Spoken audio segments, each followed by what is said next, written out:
couldn't get a ride in Europe, and I was back to racing the local 100k club rides races back in South Africa. Going from World Tour, going from the year before flying with Lance in his jet to South Africa as like Daryl and Lance, and we're going here and doing all these fun things, and racing World Tour races, to coming back to my local club race and just being like waking up at 5. The race started at 6. Because we're waking up sometimes at 4, and I was just like, but what am I doing? And then I've gone, and I've also said to my wife's, dad, just before that, like, I want to marry a daughter. So this has all happened, and I've asked Daddy to marry me. I've lost my job. I'm racing local races, and he's like, "You're gonna be able." In a joke, he said, "Are you gonna be able to look after her?" Yeah. And I was like, "Yeah, that is a joke, but it's probably not really a joke, because I would be asking the same question if I saw this. Well, this professional person who's just lost his job is now." You can see that. Yeah. You can see the pattern coming. He's gone from hero to zero. Where's he going from here? Well, now you were just listening to the episode I did with Daryl Impey way back in 2019. You can tell from the audio quality we had a long way to go there in life in the Peloton. Guys, I'm Mitch Stocker. This is Talking Luft, and Daryl, he's a good mate of mine. We had the pleasure of racing together at Green Edge.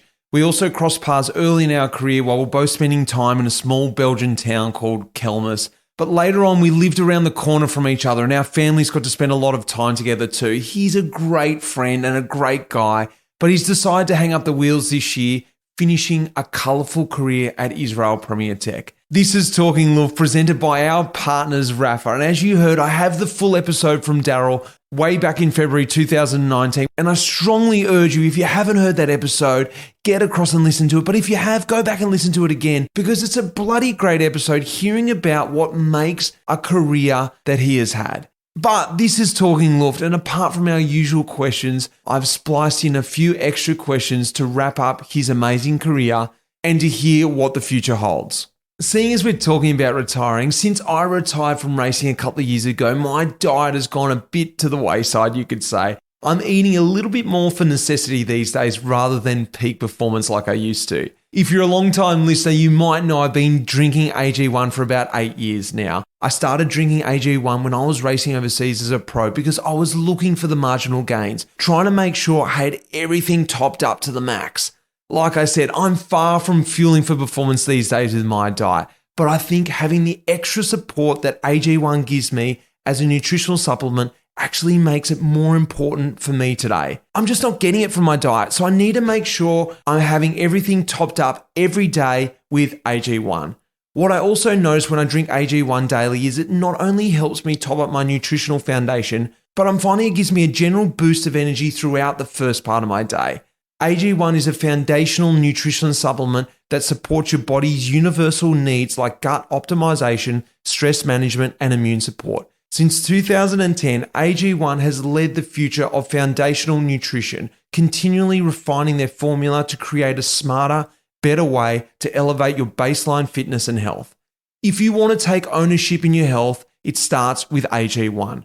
Try AG1 and get a free 1-year supply of vitamin D3, K2, and 5 free travel packs with your first purchase. Go to drinkag1.com/lifeinthepeloton. That's drinkag1.com/lifeinthepeloton and check it out. Guys, I'm not going to hold you up much more than this. Sit back and enjoy. This is Talking Luft with Daryl Impey.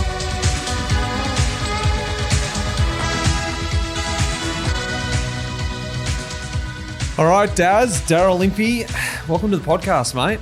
Thanks, Mitch. Always good to see you, mate. Massive career. We're right at the end of your career, 16-year career. Is that correct, 16? 16 years, mate. Some massive highs, also some big lows, some things to overcome with it. Your career was full, and I think guys who have long careers are full of everything. You know, your team's folding, massive crashes, setbacks, yellow jersey at the Tour de France, multiple national champion, Olympic Games representative. There's a million other things. I want to start with one question, Daz. It's a big question. What is one of your fondest memories from your career, mate? it's hard to pick them out, but definitely probably the biggest or the funnest moment I had was, getting that team time trial win there in Nice in the Tour de France in 2013, where we not only won the stage, but then we got the yellow jersey that came along with it. But just being able to go up there with a full squad, also my first trip to the Tour de France podium steps, and to feel that, and we didn't expect to win, so it was just that utter excitement of like totally unexpected, like a super nice surprise, and then to be able to go up there with everyone was just sealed the day. I love how that still sticks in your memory from all those years ago, probably, 10 years ago now at least. And it's just, there's something about that. Like I won a stage in the Giro in the team's time trial, and that sticks in my mind because it's different to any other individual result, isn't it? Yeah, I think because the whole time you're kind of just working, you're working for one guy ultimately, but then there comes your moment to shine as a team and show who you really are. And then it's kind of like, of course you're happy that your teammate wins and goes up on the podium, but then when you all get the same kind of like reception, you get the same feeling, we're all part of this victory. We actually crossed the line together, we won together as a team, and the whole thing was a team event. That's what makes it special, that no one sticks out sure, somebody pulled a bit longer, but everybody knows that you're on that top step today because of your contribution for the day. Well, Daz, this is Talking Luft. Let's get right into it. The way I'm going to do it today is style, bikes, culture, and about you. I don't know if you're aware of it. I know the listeners know how this works. I'm going to just hit you with these questions about style. Let's start with the iconic question, caps, casquettes, capolinos, specifically the Lecker Capolinos. How do you wear your cap? We don't have a specific style, but I'm always, I never turn the cap backwards, always frontwards with some Luft, like you say. And then I'm more of a peak up kind of guy, especially I prefer it up because also it's got to be lekker underneath. But prefer it with the front with the lid up. Tell me, without a helmet back in the day, what would your style have been? I've seen you out on a few of our little rides we used to do in Girona. You ran the leather helmet. You've also run a bit of a headband. You've had the slick back hair. You've done all styles as well, from what I remember. What would your style have been back in the day if you could have raced back in the day without a helmet? I think I would have had a hat, a casquette hat. A casquette I would have had on for sure. I remember when I turned pro with Barlow World, the first thing I did was I thought I was a big deal, and I just started training with the casquette on. So I definitely would have gone run the casquette for sure. All right, now you're moving on from the pro world. What are you going to do? Are you still going to shave your legs? What are you thinking? Have you thought about this even? Are you going to continue, to look vain and, keep the legs nice and trim? I look at them now. I went riding the other day and I could actually feel the wind like in the hair on my legs. So you've let them go. I've let him go. I haven't touched him since I stopped. I haven't. I've actually only ridden like 3 or 4 times since I've stopped. So now I've kind of let myself go a little bit. I'm not going to shave the legs. I will. You know what? I will when it's required. When I'm at a race, or if I'm not racing, but I'm there at the race, I'll probably shave them. Just not to have the pressure of like, I've got to shave my legs every 5 days or whatever it is, it's quite nice. I tell you, I shave my legs twice a year. And when you shave them after 6 months, they last for ages. 3 weeks before you got to do it again. It's amazing. And like you say, it's always like, I always had like a Friday thing, like, it's Friday, I've got to shave my legs. The weekend's race is coming up. Do it at home because you never know what shitty shower you're going to get in Europe. Yeah, now it's just like, I don't need to do that. And actually, it's like every day I wake up and I think, do I have to go riding today? No, actually, I don't have to do that. It's like quite a nice feeling. What are you going to wear next year? Are you going to wear like X-Pro kit? You're going to start breaking out some of this old kit, rip out Barlow World and work your way through the teams? Or are you going to just go all new wave stuff and just sort of dip into some stuff you haven't been able to wear all these years? I think I'll just wear whatever's in the cupboard, like I do with my T-shirts, just kind of whatever's on top. Are you going to cycle some of the old kit back into the cupboard? I like it. Yeah, I think so. I think I've got still like some nice bikes that I've kept over the years. So I've got a kit to go with all those bikes. I hope I'll still be able to fit in them. But I would like to do some rides with the full kit, the full get up. I presume I'm going to be having to change the size up, so I'll have to buy a new kit all next year. Well, that's also quite nice too, because you can get to finally wear what you want. You don't have to wear like a bright pink and a bright blue and I can just go like stealth black, or I could just go like whatever I want. Well, it leads me into my next question. Something I've discovered is wearing baggies on a bike, like pants, floppy T-shirt. I go riding all the time in normal clothes, more or less. I'm getting used to it. Or are you just going to do Lycra all the way? You can't do that transition. No, I reckon I could do that transition. I do it with my son. I go riding with him in just kind of baggies and a shirt, some flats. Yeah, I enjoy that. Like it's also like quite nice sometimes where you just like don't have to clip in. You know, you just kind of like, as lazy as it sounds, but it's actually, that's bike riding. That's exactly how you grew up as a kid, and that freedom and that just like wear whatever you want and do whatever you want.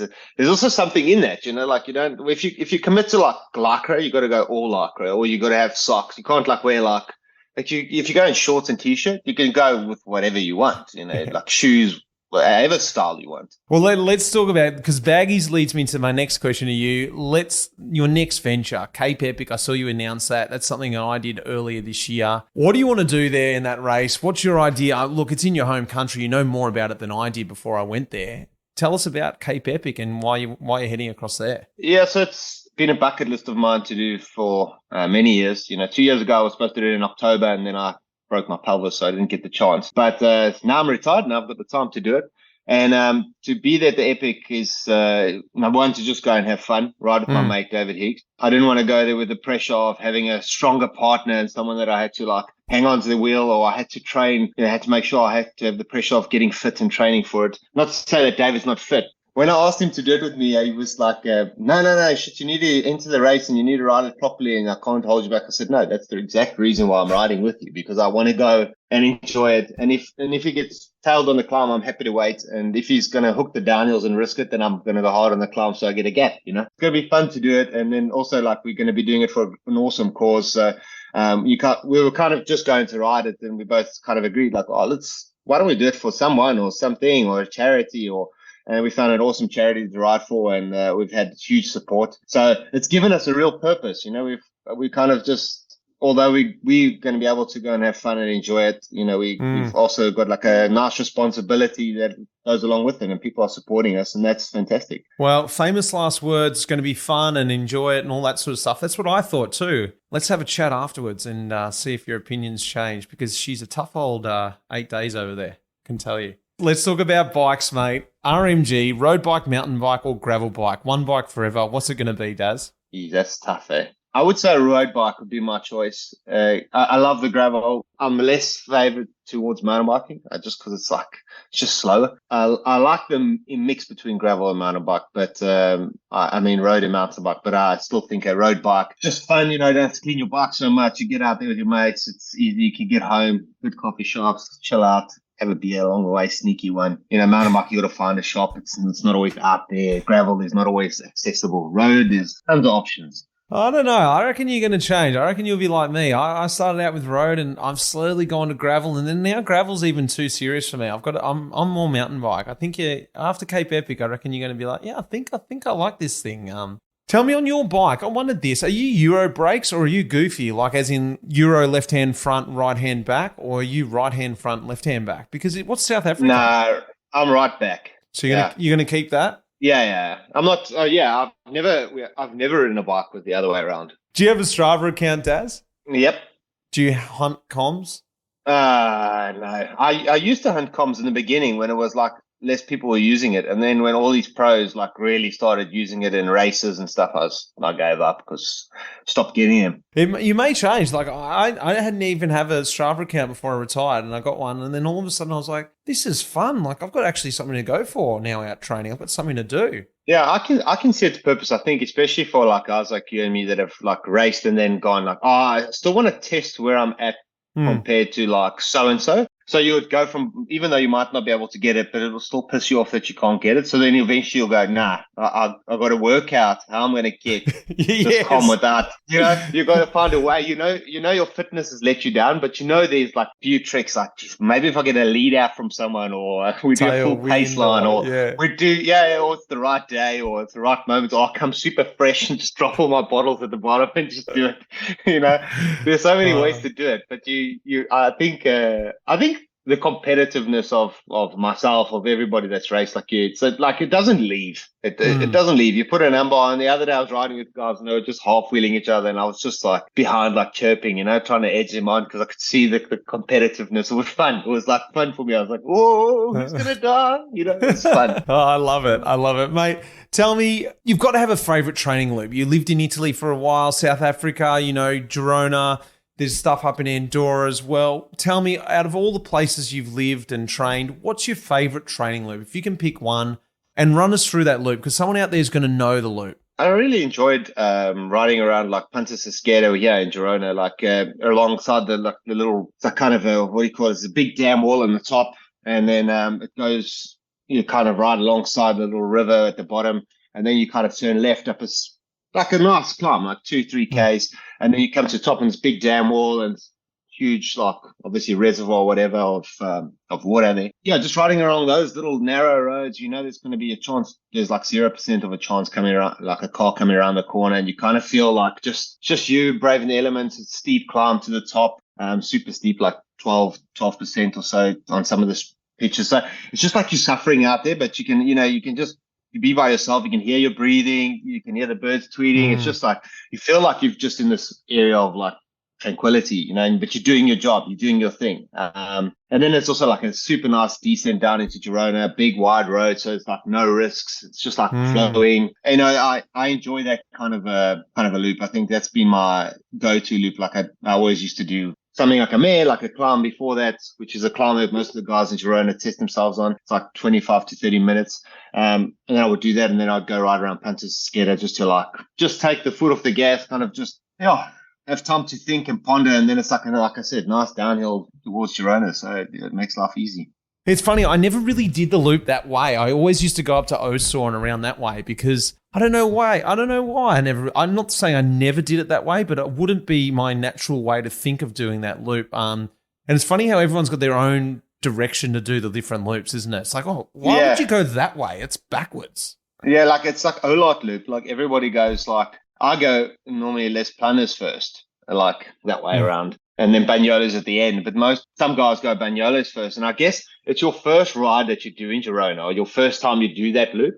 Then you go, that's the right way to do it. Like the coast loop, I never went first towards like Palamos and then went to Tossa de Mar. I always went Tossa de Mar first. Like I never went there. But then you would speak to like some Australian riders or some other guys, and they go, oh, why'd you go that way? You're like, well, I'll go that way because I can go to the brew shop. Then they're like, oh, but we go to the brew shop in Tossa. You're like, yeah, but it just never made sense to me, Yeah. It's super weird. Tell me, Daz. But I also enjoyed like Andorra training. Like Andorra was great. Like I loved, my favorite climb is probably Ordina. That's just an awesome climb. Yeah, like I loved that. Like that was great from Camilo's side or whatever, Canilo's side. That was just, for me, it was one of the best climbs out there. Just like super nice. Just 20 nice minutes, nice. a good distance, but good grading. Yeah. And if you went fast, it was super hard, but you could also recover on it. It wasn't steep where you had to grind. It was a good climb. That really nice climb. Yeah, and you always knew,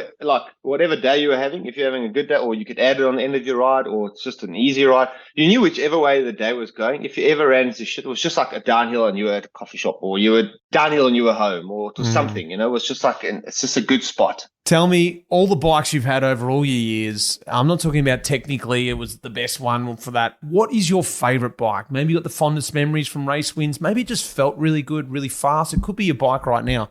I don't know. Think back all over the years. What's been the best bike of all time for you? For me, the bike that I probably enjoyed the most is the Scott Foil. The one prior to, not like the one with the disc brakes. The blue one. Not the, like the blue one we had, not the one with the brake underneath and all that nonsense. Yeah. I prefer the one before that was like just real.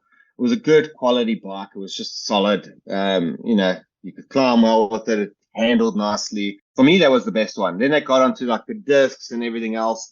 Which changed the dynamic of the bike, and then that funny brake at the bottom, which I never ever agreed with. The first one with the normal standard brakes on the top where they should be was the bike for me. So, Daz, your last off season, tell me, mate, what's it been like? Have you thought like that? Because something that I felt like was the last little bit of my career was going to my last race. I was doing my last training ride, my last 6-hour ride. Then I do my last Tossa loop, and I do my last, hill loop. I'm like, these are my last things, like my last real off season, to feel this big load of a season, this freedom to go, like I can literally have freedom of 4 weeks off and not even think about work or training or whatever.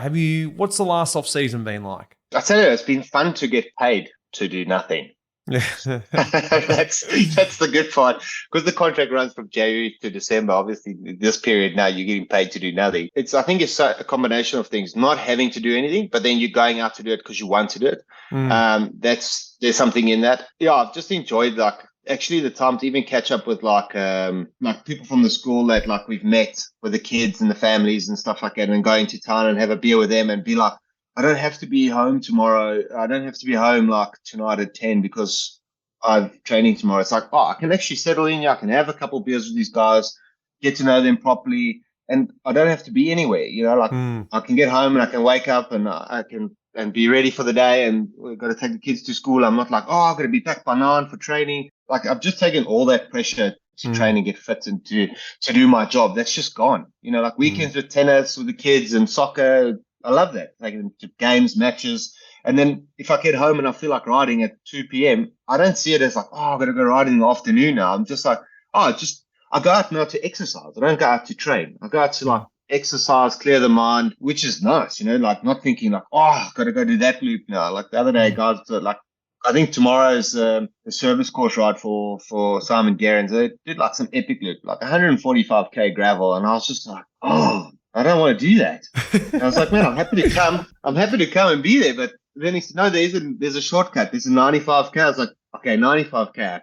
I'm happy to do that. But I was still almost big, like, yeah. Oh, yeah, I was still like big, but I was like, right, I don't want to commit to, I don't want to be on the bike for 7 hours when there's no point in being 7 hours, like I want to get back and watch the rugby tomorrow night. That's the big thing. That's the big one. Brilliant, mate. Well, let's move into culture. We've got a couple subjects left. Culture. Favorite race of all time, mate?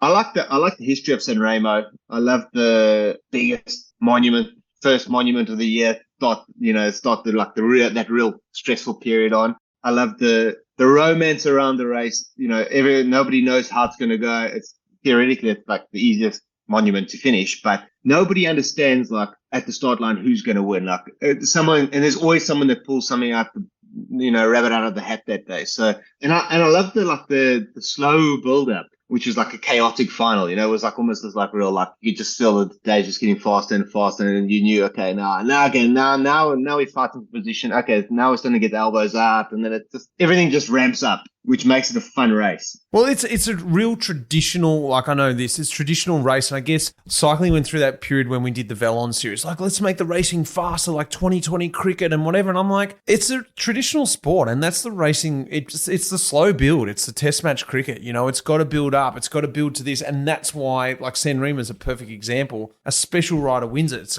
It could be a climber, it could be a sprinter. It just got to be someone who is good after 6 hours of rolling around. Yeah, exactly. It's all of those things. Like, and as a spectator, when you're watching it for 6-7 hours, and then like something happens to your guy, like right at the end, it's like you've invested so much time into watching this thing. Yeah. And then it goes pear shaped.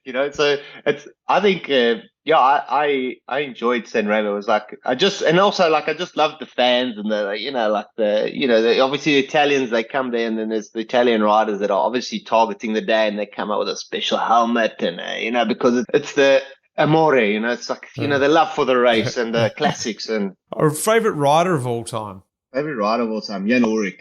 I love Jan. Like when I was a kid growing up, I just loved Jan because he was like he was the underdog. He also had this like soft side to him, which I saw. And then when I was, I don't know, it was like 19 or something, I was in South Africa, and at Sun City, it's like a holiday resort. I saw him actually walking around like the wave. There's like a wave pool there. Ellie, she wasn't my wife. Then I said, that's Jan Ulrich. I don't know, years. So I'm like, no, I have to go up there. And like we actually spoke about it the other day. Like when I went to, I was like, hey man, Jan, and he was like, I think he probably was like, I don't want to be noticed, or whatever. Yeah. And he was like super nice to me. He was like, good luck with your career, man. Have a good time, whatever. And then after that day, I was like, no, he's exactly what I thought he was. Like I was like chuffed. I was chuffed, and obviously like the other like recently when he's had all these he's been going through like a tough time. I felt so sorry for him. I was just like I've always felt like I had a soft spot for Jan. Perfect. I'm a big Jan fan too. Favorite rider right now? Favorite rider right now would probably be probably today. I'd say that's he's just exciting on all fronts. He's exciting to watch in the classics. He's exciting to watch in the Grand Tour. He races to win wherever he goes. For me, he does it all. And, I think although he's probably the best rider of what we've seen all-rounder, he's exciting to watch, and he has a bit of fun with the fans and he's enjoying himself. And, I mean, it's hard not to enjoy yourself when you're the world's best. But, yeah, I think today is probably the most interesting now. Best moment in a race. And I mean that moment in a race where it could be the neutral zone, it could be when the brake finally goes, it could be just, cresting a mountain, I don't know. What's that bit for you where you go, yeah, I really like that bit in a race? I think the best part for me is when you've done your job, when you've finished your job and, I did a good job and I nailed my job today. It was a stressful period. It was a stressful job. It was something that I had to execute today and you did it. And then you've watched the peloton right away. Your job was up until that point, or maybe you went a little bit further than what you were told to do and you actually exceeded your role. But then when you've done it and then you've watched the peloton roll away and then the director comes past you in the car and he's like, mate, good job. He saw you on TV and he's like, really, really good job, man. You need anything? That's I love that moment. I love that moment because then you felt done my job, over to you. The pressure's off completely and it's just a rolling, It's just a complete rolling where you just enjoy okay. And then you do those guys at the back and kind of oh, how'd it go? Huh? And it's got to be close enough too, where the roll-in's sort of even just 2K, where you're I can actually enjoy it. You're not doing the job right to the line. You're sort of in the mess right to the finish, but that's sort of close enough where you can roll in and really relax the roll in, not 40K to go or 30K. I've actually got a ride now. No. Yeah. No, I enjoyed that part of it. That was my I knew it when I nailed my job. I was just no, I'm gonna see what the director says and then move on. On the flip side, worst part in a race. Sprint finishes, man. I hated that. I never enjoyed it, although I got my career going on that path, but I did it because I needed to do it. I didn't do it because I enjoyed doing it. I did it because it was a job that needed to be fulfilled in a team and it was a role I could do. But as soon as I could get out of that hustle and that fighting and sprints and crashing and, I think when you just going through those moments of crashing and coming back from it, and that kind of just, that I hated about cycling. All right, I reckon you're going to have a pretty good one of these days. War story. One of those days, it could be typically the Giro produces great war stories. Could be a classic. Could be something back in South Africa. Could be one of your epic crashes. Maybe it's not. What's one of those days where you just go, this bloody day, I tell you. Tell us about it. Probably the worst I had on a bike was in the Tourmalet, my first Tour de France, where I got straight out the hoop. I think it was a rest day the day before. I didn't have experience just trying to get through a rest day and then ride a big stage the next day. And I just started the day completely empty, didn't feel enough, didn't eat enough. And as we started, I was already going, we hadn't even started going up the hill yet. It was the pre-hill. And I was already starting to go out the back and there was still a race on. And I got dropped with Cav, Tyler Farrar, Peter Weening, and Bernie Hazel. Of Weendot? Yeah. Why was Weening back there? I don't know. He was having the same day as me, man. And so we all, 5 of us went out to Oz. And I was okay, I just need to stay with these guys. And I was sitting them and I was okay, I should be all right. But as we started climbing the Tourmalet, 10K in, I was just I don't think I can even hold on to these guys. And then Edvald Bosenhagen also got dropped. So he was with us too. So I was okay, we've got another guy now. And then I just remember telling them all, guys, can you just please? And I started begging. I started begging on the climb, please, can you just just let me get to the top. Let me get to the top. And they're oh, we kind of got to go. It's kind of that, oh, no. But we're on the knife's edge already. And they didn't want to get rid of me. They didn't want to drop me. I thought, it's still a long day to go. It's still 160K to go. So I suffered to the top there. I just remember going one pedal stroke over the next, just keep pedaling. And then I saw McEwen on the side of the road trying to give us bottles. And I was just I nearly stopped there. I was so ready to just unclip. I thought, I can't do this. I actually can't do it. I was nah. Then the thought of the disappointment not making it to Champs-Élysées, I was no, come on. You got to until you can't go no more. And then I remember doing this mad descent. How fast Cav and Bernie and those guys descent. Yeah. Man, I just remember going around the corners, risking my life. And I was kind of just putting in the back of my head, I don't care what the result is. I have to take these risks. I have to stay with these guys. I was so desperate. I was so desperate. I remember going, I don't care anymore. I was going around the corner going, there could be a car here, there could be. I just I don't have to brake, or I do have to. And I was just follow them, just do what they do. And I was just wow. And I was like so on the limit. Then I got to the valley, and then they started like swapping off now, and I couldn't roll through. And then Bernie like came and shut me out. He's like, "Hey mate, like it's not a free ride today." And I was like, "Dude, I have been on the limit on the downhill, uphill. I'm sorry, I can't help." So like I sat there. Eventually, we caught the group. Like we had a little bit of a tow from one of the cars, and then like we caught the group in the valley. And like Cookie and then we're there, and then I was just like sitting in the wheels. And obviously Bernie was like still feeling all right. And he was trying to get the whole group to work. And obviously I was sitting on, and I was like new to the Peloton, Peloton. And he came and gave me another spray, like, "Hey, what are you doing, man? Like, you're not going to make any friends like this. We're all out the back." And I was like, "Dude, I am just hanging on the wheel here. Like, I'm totally fucked. Like, I've got no chance to like, I can't contribute. Otherwise, I'm gonna be gone." And then I remember riding up one of the last climbs of the day, and it was like, gruppetta. Everyone was like having a good time. They're all happy. They're all like, and I was like on the limit. And like, I remember saying to Cookie, "Mate, can you give me a gel?" And he was like taking gels out of my pocket and like feeding me. And I got this gel at the top, and I got to the top, and we did the downhill, got to the finish line. Just remember sitting in the bus, like just my helmet on. All the boys that like, they all went and showered, but when you like just on, like you're so empty. Oh no! And I was wondering there, I was like, I don't think I can start tomorrow. Like, there's no way I can do another day like this. There's absolutely no way. And I just sat in the bus with my kid, and they were like, "Daryl, you're not showering." And I was like, "Man, I'm just," and I still had my helmet on. I was like, "No, just go." Like, I was in pieces. Like, worst day on a bike ever. It was just like complete underfeeling. Next day I was fine. Next day I was like in the race, I ate properly, and but I did not understand how I turned that day. Like, got to the finish. That's For 160k, I was just like at the mercy of whoever was in front of me. People give me shit for not helping. Like, that like when you climb the hill, I kept telling everyone to slow down, because that's all I could do. It was my only defense. Like, I was like, "Can we just slow down? Can we just?" I was being that like whinging guy in the Peloton, which is like the worst guy in the group header. But you're like, I had no other choice. I had no other choice. Like, just to be like a whining little whinging rider there. Mate, epic story. I've been there before. I'm sure everyone listening has been in that situation, whether it's in a race or not. You're at the mercy of that group you're with, and you think, obviously in your situation, you had to stay with the group. But when you're in a bunch ride or in a gravel event, you think that you have to stay with that group that's just that little bit too fast for you, because they're going to get you there faster. And you're thinking, I have to be like, what am I going to do here? Save like 3 minutes? Maybe I should just swing up. Unfortunately, in a race scenario, you can't. But everyone can relate to that. Tell me about your last race, Montreal, Canada.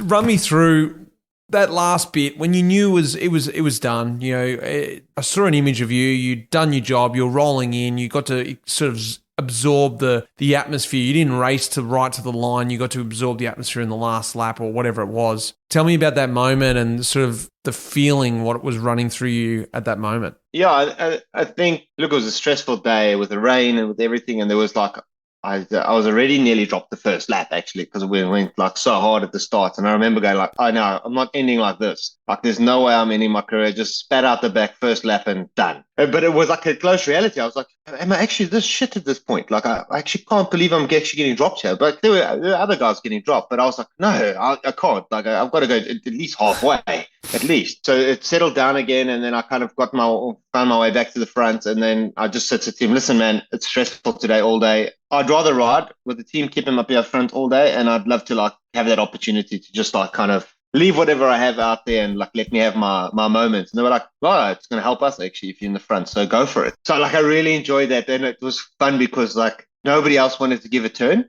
so it was just like me versus Vermeersch in the front. It was just like fun because I could do my own pace, I could ride my own thing, and I knew there was like some parts of the course that I could flick the Peloton a bit when it lines out, just kick out of a few corners. You can give a bit of payback. When I swung off and my job was done, and I thought, okay, I'll do one lap because I want to just soak up the atmosphere around the course. It was kind of like excited, and I was happy, and it was like super nice to have a lot of guys in Peloton like pat me on the back when I was coming through the group, like, "Oh, congrats," because I knew I was done then. It's not like I'm going to do another 5 laps. I knew, okay, that's what he's doing. And I kind of like, as I was coming closer and closer to the end, and I was coming up those last couple of climbs, that I was thinking, geez, this is the last time I'm going to be in like closed roads like this, like in this company, with these people around me, with the whole support that we have in pro cycling. It's the last time I'm going to pin a number on and have it like, then I started thinking, oh, this is actually it. This is coming to the end, and then I was just riding up this one hill, and this guy was like, "Man, you should have a beer." And I was like, "Actually, I should have a beer."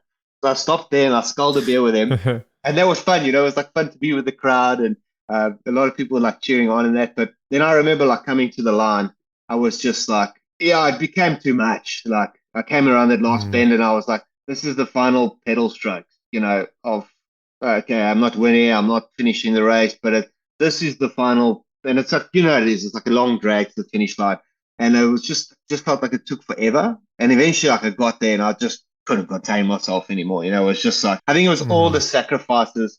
Thinking of my family, thinking of what I've done, thinking of everyone that's been a part of my career, coming into one, and knowing it's like that there's a whole bunch of uncertainty on the other side too. Like this, you also question it. Like there's no doubt in my mind retiring is the right thing, but it's I've been so used to having so much structure in my life, and I know where everything's coming, and now I don't have that. So I think it was everything boiled into one. But yeah, I haven't looked back and gone like, oh, I miss racing, I miss the preparation. I'm not at that point yet. I knew I was going to be emotional, but like it was seriously hard to like see the family like send me some messages, and I got really upset, because then I was like, you realize those are the people that have been in your corner all these years. Those are the people that have been like, you've come home shitty and tired and grumpy and moaning and bitching and sometimes good, sometimes sad. Those are the people that have been living this with me the whole time. These are the people that have been like by my side, and for them too, it's the end.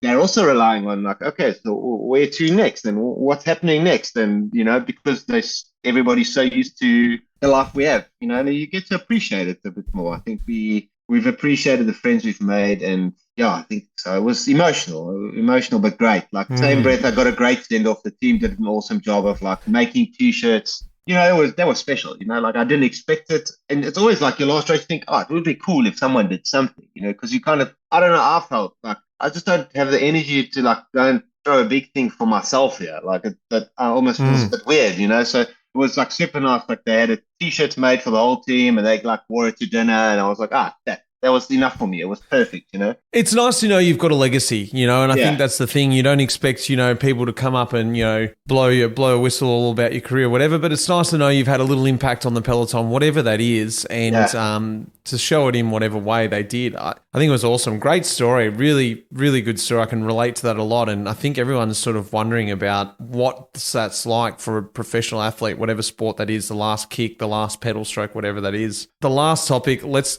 punch through it. About you, BWS, something you're going to get used to doing quite often, maybe or maybe not.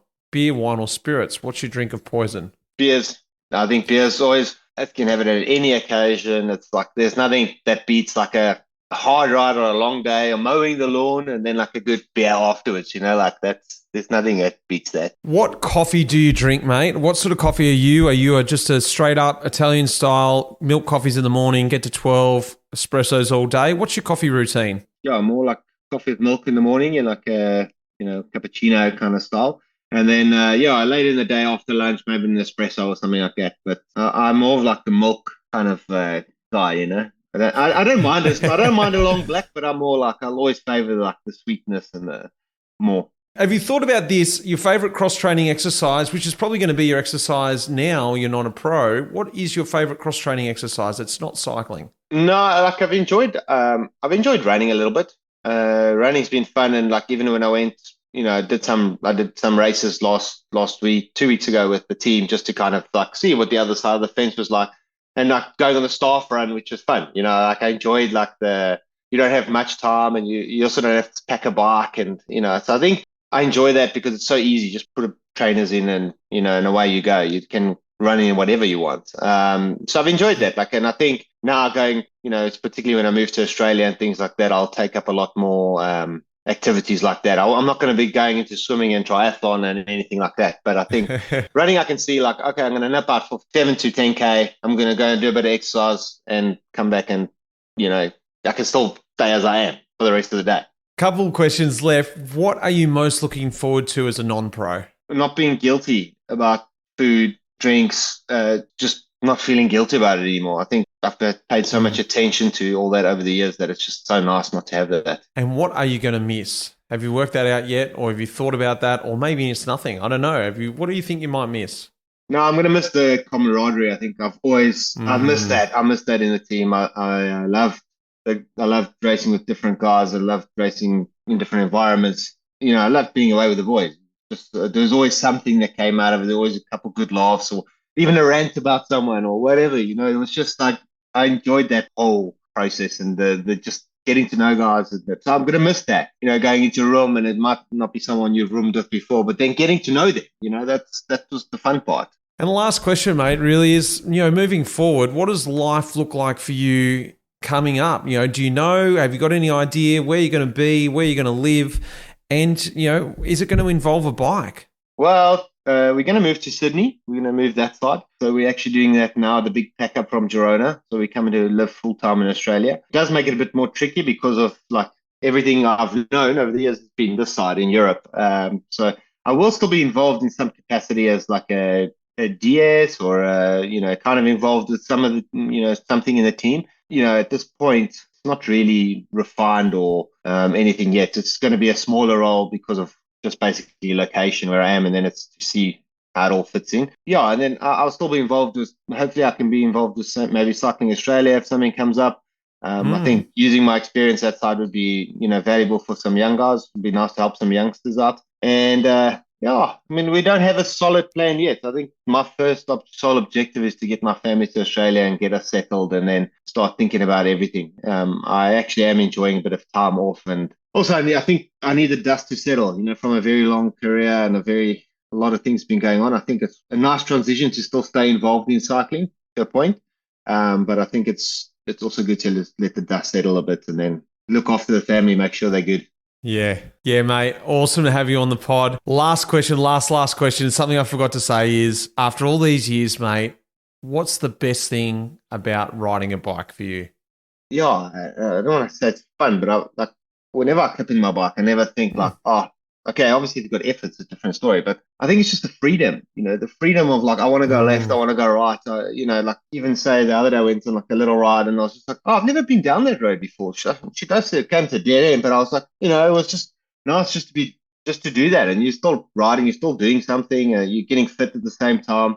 I love that. Like when I was just absolutely pinging for racing and just that feeling, that's probably a feeling I'm going to miss. That's probably a feeling I missed. But I think I just enjoy riding my bike, getting out there, fresh air. It's better when you do it with mates, I rarely go out for like a ride now on my own. I want to go and talk and enjoy it, Daz, thank you very much. Thanks, bitch.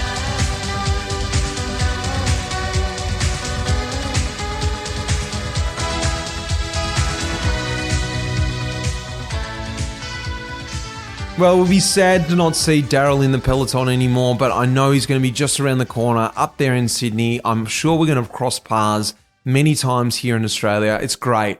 I can't believe it. He's going to be out here. It's sad to see him, like I said, leave the Peloton, but I'm excited about his next phase too. Well, we've just got one Talking Luft for you coming up next month, and that'll be it for Life in the Peloton this year.